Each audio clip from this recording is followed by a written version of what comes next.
Welcome back, friends. You're listening to Easy English Podcast. I'm Jack.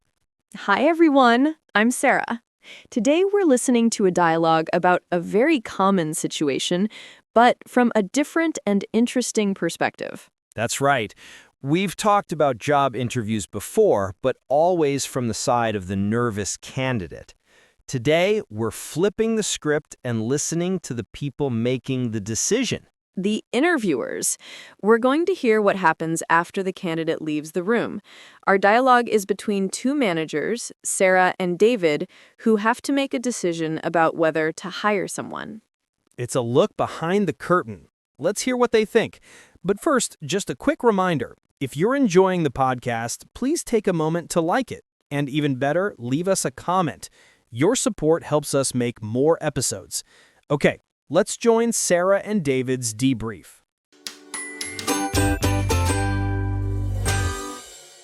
Okay, so first thoughts on James. I have to say, I think he's a very strong candidate. He definitely made a good impression. He was confident, friendly, and his answers were very clear. I agree. And he seemed like a real team player. He kept talking about what we could achieve, not just what I could do. That's true. My only concern is his lack of experience with the specific software we use. That could be a problem. I see what you mean. But don't get me wrong, he learns quickly. You can tell. I think he has a lot of potential. Let's weigh his strengths and weaknesses. Strength, great communication skills. Weakness, needs training on our system. Exactly. The big question is he a good fit for the team? His personality seems right, but we need someone who can start quickly. If I were you, I wouldn't worry too much about the software part. Skills can be taught, but attitude is harder to change. Fair point. Still, we have to be cautious. Hiring the wrong person could backfire and slow the whole team down. I think the next logical step is to check his references. Let's call his previous manager and ask specifically about how fast he learns new systems. Good idea. That will help us figure out whether he can hit the ground running here. Okay, I'll call his references this afternoon. We need to hire someone by the end of the week. Perfect. Let's talk again after you've spoken to them. That's a fascinating look into the decision-making process. It's not as simple as yes or no. Not at all. There's a lot to consider. And they used some excellent vocabulary for this kind of professional discussion. Let's analyze them. Let's start with James himself. He is a candidate. A candidate is a person who is applying for a job or who is joining in an election. Exactly. For example, there were over 50 candidates for the same job. Let's repeat that. There are 3 candidates for president. David says the candidate made a good impression. This is a very important idiom. It means that he made people have a positive feeling or opinion about him. First impressions are very important. It's not just what you say, but how you act. For example, she was polite and confident, and she made a good impression on everyone. Let's practice. It's important to make a good impression. Shara thought he was a good team player. A team player means a person who works well with others in a group. It's a very positive quality in an employee. For example, he's not a very good team player. He always wants to do everything by himself. Let's say the positive version. Repeat. She is a fantastic team player. Shara liked that he kept talking about we. The structure here is keep doing something. This means to continue doing an action, often without stopping. That's right. You can use it for something positive or something annoying. For example, I was tired, but I kept working until I finished. Or, I asked him to be quiet, but he kept talking. A very versatile structure. Let's practice. Repeat after me. Even when it got difficult, she kept trying. David's only concern was his lack of experience. Concern means a worry or something important to think about. It's a professional way to talk about a problem or a worry. For example, you could say to your boss, I have a concern about the project's budget.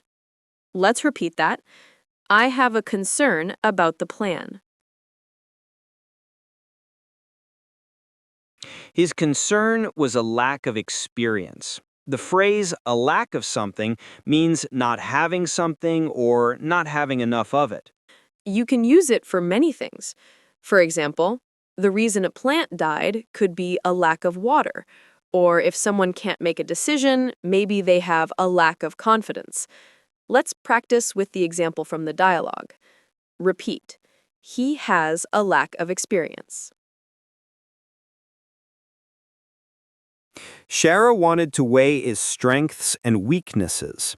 The verb to weigh literally means to measure how heavy something is, but here it is used figuratively. It means to carefully consider and compare the good and bad parts of a situation before making a decision.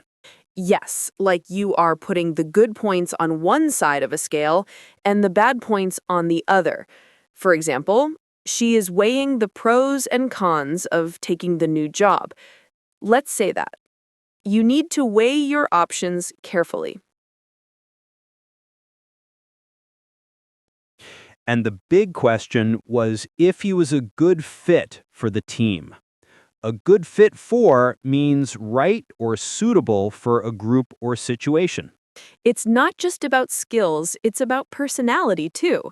You can say, his relaxed personality is a good fit for our company culture. Or for a thing. This small table is a good fit for my kitchen. A very useful phrase. Let's practice. Repeat after me. Is he a good fit for this team? Shara says attitude is harder to change. Attitude means how you think, feel, and act about something. It's your general feeling towards life or a situation.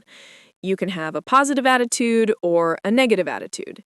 For example, I like working with her because she always has a positive attitude. Let's repeat that. He has a very bad attitude. David replies with fair point. This is a great short phrase to use in a discussion. It means that is a good and reasonable idea. Or, I agree with what you said. It's a way to show that you respect the other person's opinion.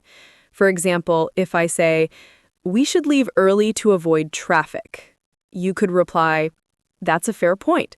The traffic is always bad at this time. Let's practice that idea. That's a fair point. Still, David says they have to be cautious. The adjective cautious means to be very careful in order to avoid danger or mistakes. For example, he is a very cautious driver. He never goes over the speed limit. Let's say that. You should be cautious when you meet new people online. He is worried that hiring the wrong person could backfire. Backfire means a plan goes wrong and has the opposite result. Yes, your plan has a negative and unexpected result. For example, the ad campaign backfired because of a poor design. Oh no, the surprise was ruined. Let's say that with a sense of warning. His plan to cheat on the test backfired badly. A bad hire could slow down the team. To slow something down is a phrasal verb. It means to make something move or happen more slowly. The opposite is to speed up. For example, the heavy snow slowed down all the cars on the highway. Let's repeat that more meaningful example. The heavy snow slowed down the traffic.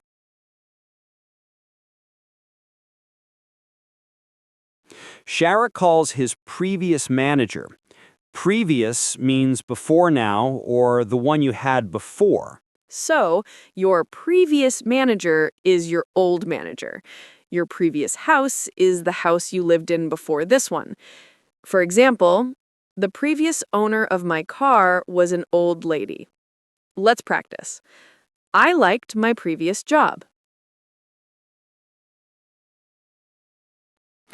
The reference check will help them figure out if he's a good choice. Figure out means to understand or solve something. I use this all the time. For example, I can't figure out how to use this new phone. Let's say that. We need to figure out a plan. They want to know if he can hit the ground running. This is a fantastic idiom. It means to start a new activity immediately with a lot of energy and success without needing much training. Companies love employees who can hit the ground running. For example, she had a lot of experience, so she hit the ground running in her new job. Let's repeat that idiom. We need someone who can hit the ground running.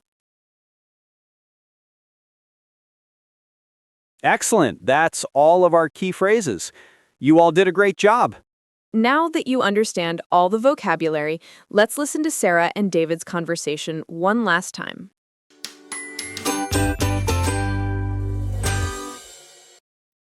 Okay, so first thoughts on James. I have to say, I think he's a very strong candidate. He definitely made a good impression. He was confident, friendly, and his answers were very clear. I agree. And he seemed like a real team player. He kept talking about what we could achieve, not just what I could do. That's true. My only concern is his lack of experience with the specific software we use. That could be a problem. I see what you mean. But don't get me wrong, he learns quickly. You can tell. I think he has a lot of potential. Let's weigh his strengths and weaknesses. Strength, great communication skills. Weakness, needs training on our system. Exactly. The big question is he a good fit for the team? His personality seems right, but we need someone who can start quickly. If I were you, I wouldn't worry too much about the software part. Skills can be taught, but attitude is harder to change. Fair point. Still, we have to be cautious. Hiring the wrong person could backfire and slow the whole team down. I think the next logical step is to check his references. Let's call his previous manager and ask specifically about how fast he learns new systems. Good idea. That will help us figure out whether he can hit the ground running here. Okay, I'll call his references this afternoon. We need to hire someone by the end of the week. Perfect. Let's talk again after you've spoken to them.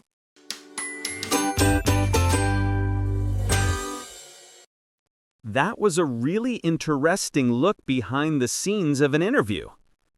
It was so much to think about. And you all did a fantastic job with us today. Now it's your turn. Our question for you is, if you were interviewing someone for a job, what is the most important quality you would look for? Let us know your answers in the comments section. We love reading them. That's all we have for you today. Until next time, keep practicing. Bye for now.